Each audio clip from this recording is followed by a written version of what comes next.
जय हिंद साथियों, आशा करते हैं आप सभी अच्छे होंगे। आज हम लोग बात करेंगे बिहार एसआई मेंस का प्रिपरेशन कैसे करें, क्या नहीं करें। 1 महीना का टाइम है, किस सब्जेक्ट से कितना क्वेश्चन आता है, हिंदी का क्या करें। बहुत सारा सवाल आप लोगों का आ रहा था। इस सभी सवाल से रिलेटेड एक मास्टर वीडियो हम बना रहे हैं, जिसमें आप सभी लोगों के सभी सवाल का जवाब है कि किस सब्जेक्ट से कितना क्वेश्चन आता है, किस सब्जेक्ट पे ज़्यादा फोकस करें, किस सब्जेक्ट पे कम फोकस करें, हिंदी के लिए क्या करें, किस चीज़ से प्रिपरेशन करें, कितना सेट लगाएं, कौन सा नोट्स पढ़े। तो आज हम लोग सभी इस सारी बात की जानकारी इस वीडियो में हम दे रहे हैं।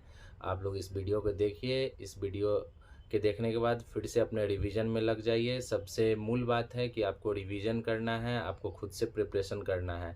खुद से जब तक आप प्रिपेयर नहीं हो जाइएगा तब तक आपका कोई भी एग्ज़ाम नहीं निकल सकता है। तो इस बात पे फोकस करिए और आप लोग अपना खुद से 100% दीजिए। और चलिए हम लोग बात करते हैं और देखते हैं कि सबसे पहले दोस्तों, बिहार दरोगा मेंस में 2 पेपर होता है।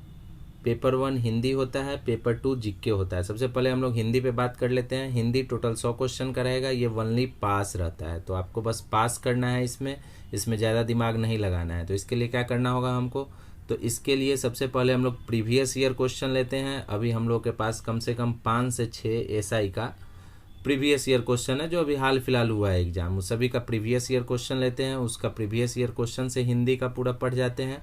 उसके बाद किरण का प्रैक्टिस सेट या फिर मार्केट में जो भी प्रैक्टिस सेट उपलब्ध हो उसका प्रैक्टिस सेट लेके हिंदी का 10-15 प्रैक्टिस सेट कर लेंगे। ये काफ़ी है, इससे ज़्यादा आपको करने की ज़रूरत नहीं है। इतना से आराम से आपका 35 से 40 नंबर आ जाएगा और आप पास हो जाइएगा। ऐसे हम आपको कुछ प्रमुख टॉपिक बता देते हैं जिससे हर बार क्वेश्चन रहता ही रहता है। जैसे लिंग, पर्यायवाची शब्द हो गया, संधि विच्छेद हो गया, विलोमनार्थक शब्द जो होता है वो हो गया, कारक हो गया, समनार्थी हो गया। इसके अलावा शुद्ध अशुद्ध वाक्य हो गया, वर्ण हो गया, वर्ण का उच्चारण स्थल क्या होता है, इससे हमेशा से क्वेश्चन रहता है। तो हिंदी का हम लोग देख लिए, इसमें आपको ज़्यादा परेशान होने की ज़रूरत नहीं है। इसमें हमको बस पास मार्क्स लाना है, हम पास मार्क ले आएंगे। उसके बाद हम लोग फोकस कहाँ करेंगे, तो हमारा टारगेट, हमारा फोकस है पेपर नंबर 2। पेपर नंबर 2 जो कि जीएस का पेपर होता है, जीके का पेपर होता है। इसमें टोटल क्वेश्चन 100 आता है और इसमें हमको लाना कितना है, 80 लेके आना है हमको किसी तरह, ताकि हम मेरिट में आ सकें। तो सबसे पहला जो सबसे इम्पॉर्टेंट चीज़ है, सबसे इम्पॉर्टेंट ये है कि आप लोग अभी पीटी का एग्ज़ाम दिए हैं।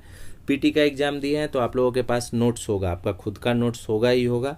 तो सबसे पहले सबसे बेसिक चीज़ यही है कि अपना खुद का नोट्स उठाइए और उससे सबसे ज़्यादा बार रिवीजन करिए। जितना हो सके अपना बेसिक नोट्स से रिवीजन करिए। जब आपका बेसिक नोट्स से हो जाता है, आपको लगता है कि हाँ हम अपना बेसिक नोट्स पढ़ लिए हैं, तब हम लोग क्या करेंगे, हम लोग अलग अलग नोट्स 1-2 जो हम आपको बता रहे हैं वो पढ़ लेना है। तो चलिए हम लोग अब पेपर 2 का सब्जेक्ट वाइज स्टार्ट करते हैं। किस सब्जेक्ट से कितना क्वेश्चन आएगा, उस सब्जेक्ट में कितना हमको टारगेट लेना है और उस सब्जेक्ट से क्या क्या हो सकता है। तो सबसे पहले हम लोग देखते हैं साइंस। मैंने साइंस 1 नंबर पर इसलिए रखा है क्योंकि मेरिट में साइंस आपका बहुत मैटर करता है। आप समझ लीजिए कि हिस्ट्री और पॉलिटी, ज्योग्राफी, खास करके हिस्ट्री पॉलिटी सबका अच्छा होता है, सभी उसमें मार्क्स लाते हैं। ज्योग्राफी में थोड़ा बहुत ऊपर नीचे होता है, लेकिन साइंस जो है ये बहुत बड़ा डिफरेंस पैदा करता है। किसी किसी का साइंस बहुत अच्छा होता है तो वो बहुत अच्छा नंबर ले आता है, किसी का कम होता है तो वहाँ से वो मेरिट से बाहर होने की संभावना हो जाती है। तो साइंस में कितना क्वेश्चन पूछता है, साइंस में 17 से 20 क्वेश्चन देखने को मिलेगा आपको। साइंस सेक्शन में एकदम रेडी रहिए कि आपका 20 क्वेश्चन के लगभग आएगा, जिसमें आपका 3 सेक्शन है। फिजिक्स से 6 से 8 क्वेश्चन रहता है, ये इंपॉर्टेंट सेक्शन है। बायोलॉजी 6 से 8 क्वेश्चन रहता है, वेरी इंपॉर्टेंट है, क्योंकि बायोलॉजी और फिजिक्स के क्वेश्चन हमेशा बढ़ते रहने का चांस है। केमिस्ट्री आप 5 क्वेश्चन मान के चलिए, 5 क्वेश्चन के आसपास ही रहेगा केमिस्ट्री का। तो आप लोग फिजिक्स, केमिस्ट्री, बायोलॉजी तीनों पे फोकस करना है। लेकिन हमको सबसे ज़्यादा कहाँ फोकस करना है, सबसे ज़्यादा फोकस करना है बायो पे। बायो पे हो सकता है कि ज़्यादा भी क्वेश्चन पूछ दे, ठीक है। इसके लिए हम लोग क्या करेंगे, तो इसके लिए एनसीईआरटी सार संग्रह रामबाण है, इसका क्विक रिवीजन जितना बार आप कर सकते हैं करिए। आप अपना बेसिक नोट्स तो करिए, उसके अलावा एनसीईआरटी सार संग्रह का क्विक रिवीजन करिए। और ऑब्जेक्टिव के लिए लूसेंट बुक सबसे बेहतर है। तो साइंस का ऑब्जेक्टिव हमको लूसेंट बुक से कर लेना है। अगर लूसेंट बुक से हम साइंस का ऑब्जेक्टिव कर लेते हैं तो हमारा बहुत सारा क्वेश्चन डायरेक्ट मिलेगा और डायरेक्ट हम लोग हल करेंगे। इसमें हमारा टारगेट कितना रहेगा, तो इसमें हमारा टारगेट है 15 क्वेश्चन। हमको इसमें 15 क्वेश्चन सही करना है।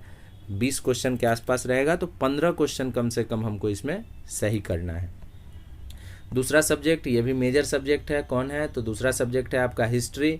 हिस्ट्री में आपका कितना क्वेश्चन देखने को मिलता है? तो हिस्ट्री में भी 15 से 17 क्वेश्चन देखने को मिलेगा, कभी कभी ज़्यादा भी होता है, लेकिन 15 तो रहेगा ही रहेगा। इसमें आपका सबसे मेजर पोर्शन है मॉडर्न। मॉडर्न में आपको 7 से लेकर 9 क्वेश्चन, कभी कभी 10 क्वेश्चन भी आपको मिल सकता है। तो मॉडर्न से आपको बढ़िया क्वेश्चन देखने को मिलेगा और हमको सबसे ज़्यादा फोकस भी मॉडर्न पे ही करना है। दूसरा एंसेंट वाला पार्ट। एंसेंट वाला पार्ट इसलिए इम्पोर्टेंट हो जाता है कि एंसेंट इंडिया जो है वो बिहार से बहुत जुड़ा हुआ है, तो बिहार से जुड़ा होने के कारण इससे ज़्यादा क्वेश्चन पूछे जाने की संभावना रहती है। मिडाइवल थोड़ा बहुत रहेगा, 2-3 क्वेश्चन आपको देखने को मिलेगा। तो इसमें हम लोग को सबसे ज़्यादा फोकस किस पे करना है? मॉडर्न पे। दूसरा किस पे? एंसेंट पे। मिडाइवल हम लोग फटाफट सिर्फ ऑब्जेक्टिव क्वेश्चन देख लेंगे मिडाइवल का, उससे कंप्लीट हमारा हो जाएगा। तो इसके लिए हमको क्या करना है? तो इसके लिए सबसे पहले हमको एनसीईआरटी सार संग्रह, इसका क्विक रिवीजन करना है। 2 बार 3 बार जितना बार हो सके रिवीजन कर लेना है।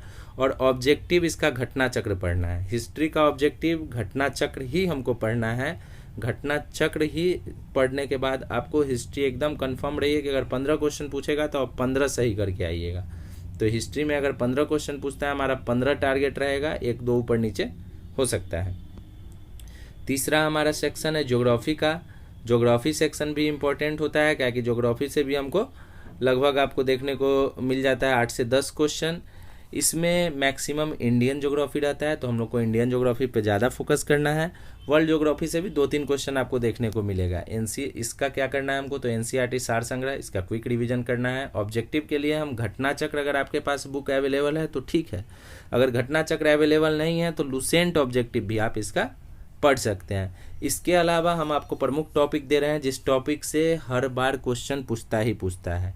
जैसे प्रमुख पर्वत हो गया, या तो वर्ल्ड का हो या फिर इंडिया का हो, पूछेगा ही पूछेगा। नदी से पूछेगा, मरुस्थल से पूछेगा, घास के मैदान से पूछेगा, झील से पूछेगा, ज्वालामुखी से पूछेगा, महासागरीय जलधारा पूछ देता है, जनजातीय पूछता है, प्रमुख जलडमरू मध्य पूछता है। तो ये सब इम्पोर्टेंट क्वेश्चन है, इस पे आप फोकस करिए, ये आएगा ही आएगा। इसमें करंट से जोड़ कर भी पूछ देता है, जैसे अभी हॉर्मुज की संधि वगैरह, ये सब क्वेश्चन पूछा जा सकता है। इसमें हमारा टारगेट रहेगा, अगर 10 क्वेश्चन पूछता है तो 8 क्वेश्चन कम से कम हमको बनाना है। तो इसमें हमारा 8 क्वेश्चन टारगेट रहेगा। नेक्स्ट हमारा सब्जेक्ट है पॉलिटी। पॉलिटी में हम लोग को 10 से 12 क्वेश्चन देखने को मिलेगा। इसके लिए हम लोग को ज़्यादा कुछ करना नहीं है। इसके लिए एनसीईआरटी सार संग्रह का क्विक रिवीजन करिए और ऑब्जेक्टिव में आप लुसेंट या घटना चक्र जो भी अवेलेबल है आप उससे कर सकते हैं। इसमें एनसीईआरटी सार संग्रह आप जितना बार पढ़ लीजिएगा उतना बेहतर होगा। इसमें 10 से 12 क्वेश्चन रहेगा, 10 क्वेश्चन हमारा टारगेट रहेगा। हम लोग 10 क्वेश्चन कम से कम इसमें मार के ही आएंगे। इसके बाद नेक्स्ट है हमारा इकोनॉमिक्स। इकोनॉमिक्स सामान्यतः क्या होता है कि बच्चों को हार्ड लगता है, लेकिन इसमें क्या करना है हमको कि इसमें आपको ज़्यादा डीप नहीं पढ़ना है। इकोनॉमिक्स में हमको बहुत अंदर नहीं पढ़ना है। इकोनॉमिक्स का कुछ खास चैप्टर होता है, जैसे कृषि हो गया, बजट हो गया, बैंकिंग हो गया, योजना हो गया, आयोग हो गया। इसी चैप्टर से आपको 2-3 क्वेश्चन देखने को मिल जाएगा। तो हमको ज़्यादा नहीं पढ़ना है, यही 4-5 चैप्टर कर लेना है। बाकी हम लोग प्रैक्टिस सेट में करेंगे ही, तो इतना ही करके हम लोग को निकलना है। इसके लिए ज़्यादा हम लोग को पढ़ने की ज़रूरत नहीं है। एनसीईआरटी सार संग्रह अगर टाइम मिले तो आपको पढ़ लेना है, नहीं तो प्रीवियस ईयर क्वेश्चन और ये 5 चैप्टर काफ़ी है। अगर टाइम मिले तभी हमको एनसीईआरटी सार संग्रह इसके लिए पढ़ना है। इसका हमारा टारगेट 3 क्वेश्चन रहेगा।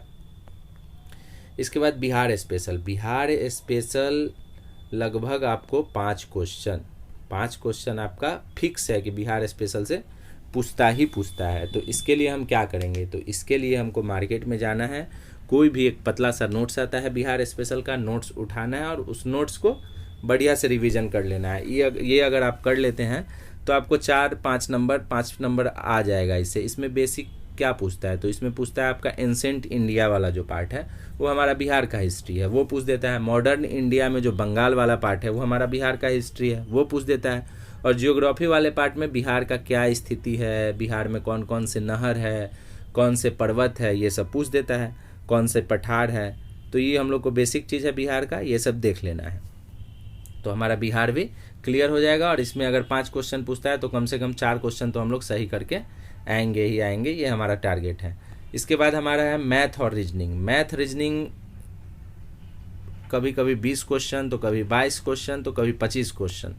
ये आयोग द्वारा पूछा जाता रहा है। मैथ रीजनिंग में कभी कभी रीजनिंग से ज़्यादा पूछ दिया जाता है, कभी कभी मैथ से ज़्यादा पूछ दिया जाता है, तो इसमें भी हम लोग को ज़्यादा कुछ करना नहीं है। मैथ रीजनिंग बेसिक पूछता है, तो इसके लिए हम लोग को बहुत हाई फाई क्वेश्चन ये हम स्टार्ट कर दे ज्योमेट्री बनाना, ये सब नहीं करना है। ये बेसिक क्वेश्चन रहता है, इसके लिए हम लोग ज़्यादा दिमाग नहीं लगाना है। हमारे पास 4-5 पेपर है प्रीवियस ईयर का, उसको हम उठा लेते हैं। 4-5 पेपर प्रीवियस ईयर का हो गया, उसके बाद कम से कम हम एक महीना में कम से कम हमको 50 सेट मारना है, तो 50 सेट का हो गया। हर एक सेट में लगभग 20 क्वेश्चन आपको देखने को मिलेगा ही, तो 1000 से 1500 क्वेश्चन हम लोग लगभग मैथ रीजनिंग का बना जाएंगे। तो मैथ रीजनिंग का अगर हम 1000-1200 क्वेश्चन बना लेते हैं तो ईजिली हम लोग 20 से 22 क्वेश्चन इसका टारगेट कर सकते हैं। ऐसे इसका कुछ चैप्टर है मैथ का जो आप लोग देख सकते हैं, जैसे टाइम एंड वर्क हो गया, टाइम एंड डिस्टेंस हो गया, रेशियो हो गया, प्रोबेबिलिटी हो गया, इसके अलावा नंबर सिस्टम है, लाभ प्रॉफिट एंड लॉस है, CISI है। ये चैप्टर से जनरली क्वेश्चन रहता ही रहता है, तो इसमें भी हम लोग 20 से 22 नंबर टारगेट लेकर के चलते हैं। इसके बाद विविध से मिसक्लेनियस से अब इतना पढ़ने के बाद भी होता है क्या है, कभी कभी स्टैटिक पूछ दिया तो कभी कुछ पूछ दिया, इस तरह से आपको लगभग 5 क्वेश्चन इधर उधर से आएगा। और ये क्वेश्चन आपके खुद के दिमाग पर निर्भर करता है, आप खुद सोच सकते हैं कि इसका क्या आंसर हो सकता है, या फिर कहीं ना कहीं आप पढ़े रहते हैं, स्टैटिक टाइप का क्वेश्चन रहता है, तो इसमें भी हम लोग 2-3 टारगेट लेके चलते हैं। तो ओवरऑल हम लोग देख लिए कि हम लोग का कहाँ किस सब्जेक्ट पे ज़्यादा फोकस करना था। सब आपको बता ही दिया मैं कि साइंस और मैथ रीजनिंग बहुत इंपॉर्टेंट रोल निभाता है मेरिट में। हिस्ट्री सबका अच्छा होता है, पॉलिटी सबका अच्छा होता है, सभी लोग उसमें सही कर लेते हैं। लेकिन हाँ, एक चीज़ है कि अगर हिस्ट्री पॉलिटी में अगर आप गलती कर दे रहे हैं तो समझ लीजिए आप दिक्कत है। हिस्ट्री पॉलिटी ऐसा सब्जेक्ट है जिसमें सही होना ही चाहिए, ये सभी सही करके आते हैं। ज्योग्राफी के बारे में हम लोग बात कर ही लिए हैं, इकोनॉमिक्स पे हम बता ही दिए हैं कि इस पे ज़्यादा हम लोग को बहुत ज़्यादा लोड नहीं ले लेना है। इसमें प्रीवियस ईयर क्वेश्चन और ये 4-5 जो चैप्टर मैंने बताया उस चैप्टर को कर लेना है, काफ़ी है इसके लिए। इसके अलावा चलिए आगे हम लोग बात करते हैं मैथ रीजनिंग के लिए क्या करें। तो मैथ रीजनिंग के लिए अलग से मैं लिख दिया हूँ कि मैथ रीजनिंग के लिए प्रैक्टिस सेट जितना सॉल्व करिए उतना अच्छा है।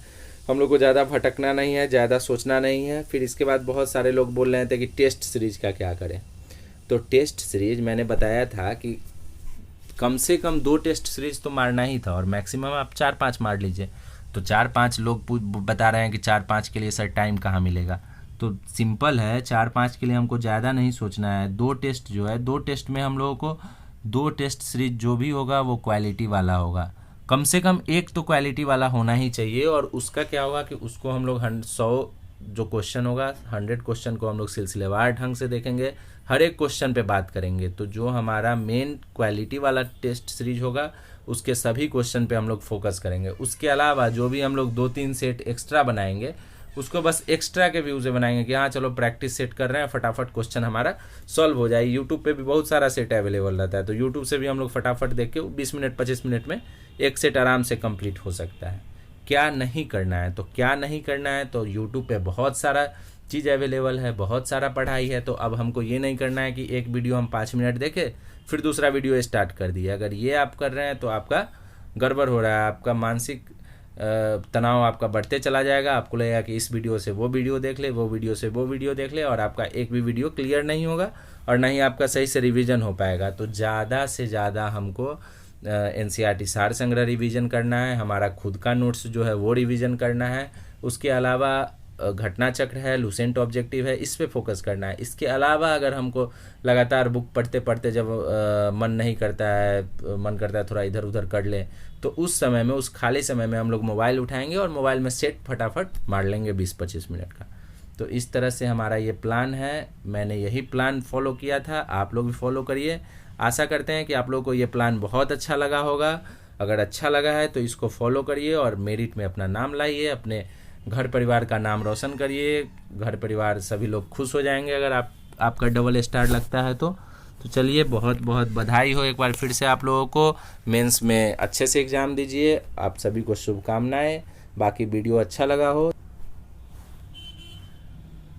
तो साथियों वीडियो कैसा लगा हो ज़रूर बताइए कमेंट में। अगर कोई भी परेशानी हो, आपका कोई भी क्वेश्चन हो, कोई भी प्रॉब्लम हो, ज़रूर लिखिए। मैं काफ़ी हद तक कोशिश करूँगा कि हर एक लोगों का जवाब दे पाऊँ। चलिए धन्यवाद, फिर से मिलते हैं अगले वीडियो में। तब तक के लिए आप लोग रिवीजन करिए, पढ़ाई करिए।